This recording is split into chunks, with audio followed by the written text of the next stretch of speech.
kasambahay, magandang simulan ng umaga ng may inspirasyon. Sabi nga nila, di ba, ang bawat tagumpay ay simula ng bagong hamon. Kaya dapat palagi rin tayong nagle-level up gaya ng ating mga public servants na makakasama. Maliban kasi sa pagiging level up nila pagdating sa kanilang mga tungkulin, ngayong UNTV Volleyball League season ay level up din ang kanilang grupo sa court at pagtulong sa kapwa. Matapos silang manguna sa standings, muling sasabak sa finals ang Bureau of Fire Protection o BFP Lady Firefighters para sa isa na namang pagkakataong makapag-uwi ng titulo. Ano kaya ang puhunan nila bilang isang koponan at ano ang ating mga aabangan? Alamin natin yan mula sa ilang players ng BFP Lady Firefighters na sina Fire Officer 1 Desame Puyo, Fire Officer 2 Stephanie Adolfo, and Fire Officer 3 na si Gang Abeliana. Good morning po! Good morning! Welcome po sa Good Morning Kuya. At bati po tayo sa ating mga viewers, sa ating mga kasangbahay. Hello po, good morning po sa lahat ng nanonood po. Magandang umaga po sa inyong lahat. Sige po, bati po. Good morning po sa lahat ng nanonood ng Good Morning Kuya. Good morning po sa inyong lahat, Mama Sirs. Good morning po sa lahat ng nanonood ng Good Morning Kuya po. Yan. Yun, kayo po yung mga kahapon na-interview natin yung mga taga PhilHealth, health insurers. Ngayon naman BFP, ito yung mga finalists natin. Pero first round of the games po, number 1 kayo sa standings. Paano nyo po nalagpasan yung mga, syempre may malalakas din ng mga teams, may mga strong teams. Ano po bang naging secret ninyo? Plano ba yun? Planado ba yun na dapat simula pa lang, ano na tayo dito, magpakitang gilas na tayo, mag-number 1 na agad tayo? Sige. Siguro si Gang na lang ang sasagot. Sige na lang, okay. Siguro po ay yung about sa ranking po, hindi naman kami nakatutok talaga po sa ranking. Yung tinutukan namin is yung bawat game po talaga. Tapos ano lang, yung mindsetting namin na 1 game at a time po para isang panalo. Next naman po. Okay. Focus lang sa game Opo. na current. Eh dahil ginagalingan nila every game, talagang magta-top ka sa rankings. Magandang strategy yung ganun. Pero part na kayo ng UNTV Volleyball League, season 2 pa lang, di ba? Ano yung pinagbago, ano yung nag-improve sa inyong koponan from that season 2, hanggang ngayon na nasa season 4 na tayo ng UNTV Volleyball League? Ano po, ma'am? Malaki po yung improvement po namin, ma'am, before, since season 2 hanggang season 4 po, ma'am, sa pagsali po namin, ma'am. Kasi before, ma'am, malaki po yung adjustments na ginawa namin. We're still learning po sa,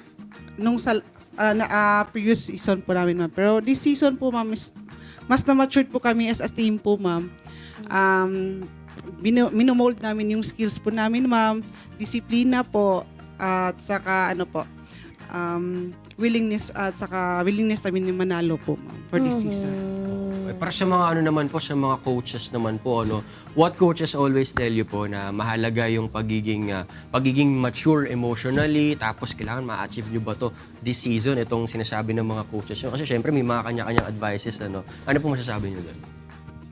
When it comes po sa emotional maturity po, malaki po yung improvement ng team po pagdating po sa aspect na ganyan.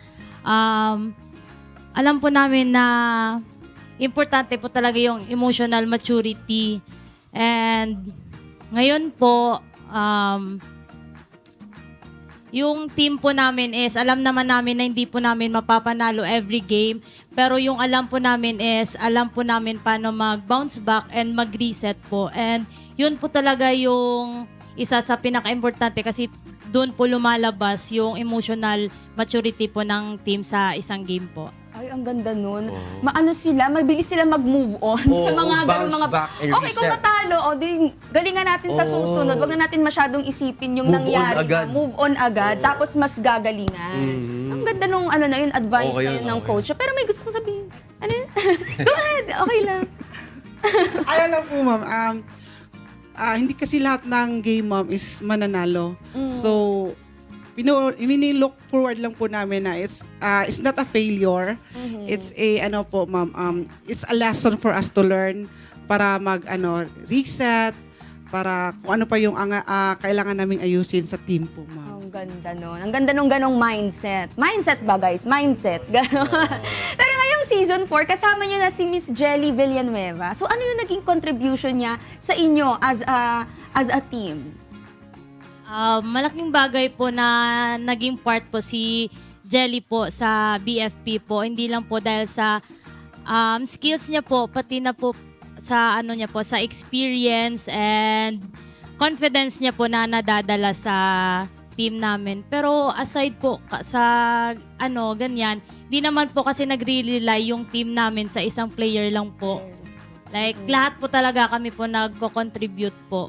Kaya po para maibigay po namin yung best namin every game po. Tama. Which is really important na dapat lahat may contribution, di ba? Hindi lang nagde-depend sa isang player. Ang ganda nun. Pero paano naman kayo naghahanda, each game lalo na malapit na ang finals? Ano ba yung mga ginagawa niyo, mga preparation? Mas dumodoble ba yung training, yung oras ng pagtitraining niyo? Paano po kayo nagpe-prepare? Kasi kahapon ang PhilHealth, sabi nila before 1 to 4 sila nagtitraining. Oo. Ngayon daw, ine-extend nila Wow. 1 to 5, ganyan. Kayo rin ba? Paano kayo nagpe-prepare? Kasi 1 week na lang. Oo. Wednesday na, no? Next Wednesday na yung first game ninyo sa final. So paano? May mga changes ba sa pagtitraining ninyo? Ano po, ma'am? Monday to Saturday po yung training namin, ma'am. Grabe! Almost every day. Wala nangyayari yung everyday. Ganito po kami ka-dedicated po, ma'am. So, ang preparations po namin is back to training. Double time po kami sa lahat ng mga kailangan pa naming ayusin po, ma'am. Tapos, disiplina po sa sarili, ma'am. Disiplina po sa pagkain. Tapos, recovery din po, ma'am. Din po, opo. Grabe yun. Oo. Pati sa food, iyan. Oo. Dapat talaga chine-check, healthy, pati yung kinakain nila. Napaka-competitive nung dalawang team. Kahapon kasi parang sinasabi nila, dumoble kami ng effort para paghandaan yung BFP. MBFP din naman pala, naghahanda din ako. Exciting yan. Pero ito, makakaharap yung muli ang PhilHealth sa final round. Ano ba yung mga dapat nating abangan sa championship series na to? Gang? Sige. Fire Officer 3, Gang Abeliana. Sa amin po, ma'am, maraming adjustments kami na ginawa. Kasi nga, nung mga past games namin na natalo po kami, siguro isang lesson para madami kaming i-adjust, madami kaming plays na gagawin. Tapos, let's see na lang po sa finals. Yun. Ganda nun. Let's see na lang. Oo. Abangan nyo. Action stick. Oo. Kasi last season, nabalita na rin sa atin, na kasama kayo sa finalist din. Kumbaga nakalaban nyo ang PNP. So nakaranas na talaga kayo na makapaglaro sa finals. So ngayong season, ano naman yung winner out ninyo as a team? Para this time, amin na to guys. Ganon. Kami naman ang magcha-champion. Siguro yung ma'am, sa amin na mindset ngayon, ma'am, dapat hindi lang palaging kampante. Dapat palagi kong sinasabi sa kanila na do not be complacent. Tapos, kailangan natin hindi mag-focus kung anong meron lang sa atin. Kailangan natin mag-exert pa ng effort, more effort para mas maanuhan namin yung effort namin na ginawa last season, last games namin na natalo kami ng PhilHealth po. Extra effort kasi syempre, championship na. Pero curious po kami, lahat ba ng players sa team po ninyo ay galing sa BFP o walang import? Oo, may ganun po ba? Lahat po kami, ma'am, sirs, is sa BFP kami nagtatrabaho po. Nagiging import lang po sila kasi sa eligibility ng mga experience nila when they are playing sa college po, like palaro, kaya yun, doon sila tinatawag na import din po. Pero lahat kami po, nasa BFP po lahat. Nag-work. Pero same lang kayo ng mga lugar na tinitirahan? Meron bang taga-probinsya tapos nag-effort pa to come here sa Metro para dito sa ating UNTV Volleyball League? Galing po kami sa iba-ibang probinsya po. Tapos parang pinull out po kami doon and para mag-stay po kami sa isang barracks po. Oh, galing. Parang pinupull out yung mga all-stars. Oo, all-stars. Tapos pagsasama-sama. Ang galing mo dyan.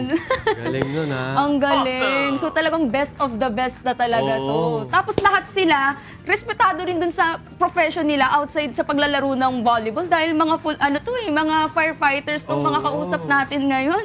Iyan. Pero kung sakali na kayo naman yung mag-champion ngayong season, sino ang inyong beneficiary? Tsaka bakit sila ang napili ng BFP? Yung napili po namin na beneficiary po is yung BFP Multipurpose Cooperative po. Sila po yung tumutulong sa BFP community po when it comes sa pagbibigay po ng assistance sa medical, calamities, and other emergencies po. And Nice. speaking of that, ito na nga, napag-uusapan na natin to. I-promote naman natin sa mga nanonood sa atin at suportahan ang UNTV Volleyball League Season 4 Final. Sige po, go ahead po.